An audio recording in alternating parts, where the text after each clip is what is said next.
কারণ আল্লাহ রাব্বুল আলামিন তার ফেরেশতাদেরকে বলে 7 লেখো, 7 দিয়া 70 লেখো, 70 দিয়া 700 লেখো, 700 দিয়া 70,000 লেখো, 70 দিয়া 1000 লেখা 70 কোটি লেখো।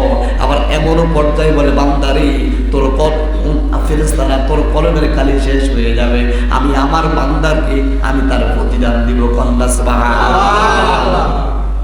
আচ্ছা বলেন 7 থেকে 700 কোটি দেওয়ার ক্ষমতা আল্লাহর আসেনি? আল্লাহর আসেনি? 70,000 নেকি দেওয়ার মতো আল্লাহর সে ক্ষমতা আসেনি?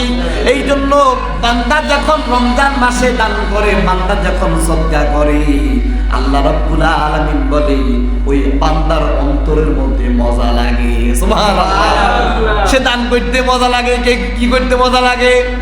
আপনি তো সম্পদ খিচি রেখেছেন, ধরে রেখেছেন, কিন্তু সম্পদ ধরে রেখলে মজা লাগে না, বরং এই সম্পদ বিষাক্ত সাপ হয়ে কিয়ামতের দিন আপনাকে সবল করবে, আপনাকে ধ্বংস করবে।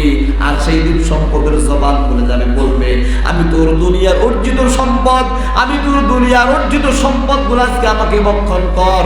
এই কথা বলে বলে যখন আপনাকে সবল মারবে, হাদিস শরীফে এসেছে একটা সবলে 70,000 পর্যন্ত বিষ থাকবে। বলেন আল্লাহু আকবার।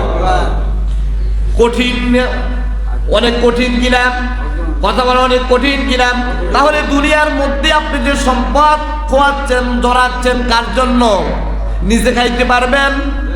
খাইতে পারবেন না, নিজে লইতে পারবেন না। তার কারণ হলো আল্লাহ আপনাকে দিবে না। কারণ আল্লাহ বলেছেন আমি তোমাকে ধন সম্পদ বানিয়েছি পরীক্ষা করার জন্য। কি করার জন্য?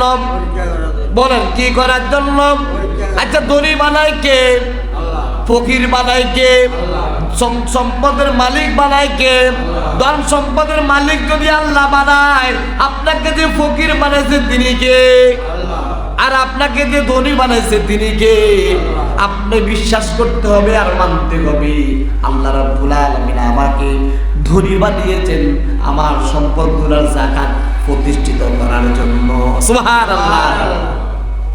এখন আপনি সম্পদগুলোকে এমন ভাবে রাখছেন, আই হায়, এই সম্পদগুলা আপনার জন্য কালসাপ হয়ে দাঁড়াবে। কথা বলেন ঠিক কিনা? কারণ আপনি ইসলামের একটা হুকুম তরফ করেছেন, নামাজ। বলেন নাম কালিমা, আমার সাথে বলেন কালিমা। নামাজ, রোজা, হজ, যাকাত, ইসলামের মূল ভিত্তি কয়টি?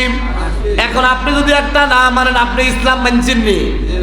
বললাম আপনি ইসলাম মানছেননি, আপনি ইসলাম মানেন নাই। তার কারণ হলো আপনাকে ইসলাম পরিপূর্ণ মানতে হবে। কন্যা সুবহানাল্লাহ। এর ভিতরে যদি আপনি ধন সম্পদওয়ালা না হন, আপনার প্রতি যাকাত মাফ। আপনি যদি ধন সম্পদওয়ালা না হন, আপনার প্রতি হজ মাফ। কে করেছেন? কে করেছেন? আল্লাহ করেছেন। বান্দারে আমি যাদেরকে ধন সম্পদওয়ালা বানাইলাম, শুধু তাদের জন্য হজ এবং যাকাত ফরজ করেছি। কন্যা সুবহানাল্লাহ। এখন আমাদের সমাজে ধনী লোক আছে না নাই? সম্পদওয়ালা লোক আছে না নাই? যাকাত দিতে দেখছেন? যাকাত দিতে দেখছেন? তারা যদি যাকাত না দেয়